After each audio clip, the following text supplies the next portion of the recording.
Chapter 5, Mishnah 3. The Mishnah discusses another real estate transaction that could lead to rabbinically forbidden interest.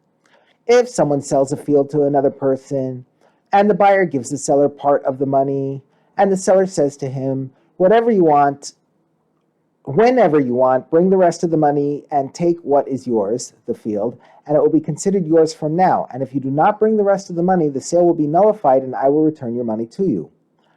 It is forbidden for either the buyer or the seller to take the crops of this field until we see what happens.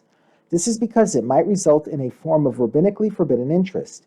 If the field ends up belonging to the buyer, then any produce taken by the seller while he was waiting for the final payment is a benefit he is getting in return for waiting for his money.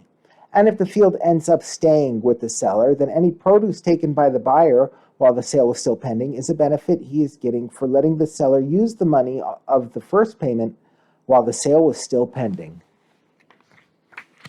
The next case involves a loan arrangement under which the lender might end up collecting a field that is worth more than the amount of the loan. If someone lends another person money on the security of his field, meaning that if the borrower does not repay the loan, the lender can take that field, and the lender said to the borrower, if you do not give me back the money within the next 3 years, then the field is mine as of now. Then if the borrower does not pay back within 3 years, the field is the lender's. This is permitted even if the field is worth more than the loan, because the lender has actually owned the field, because the lender actually owned the field from the moment he gave the borrower the money. This means that the money he gave the borrower was never really a loan, but a payment for the field. He simply bought the field at a cheap price.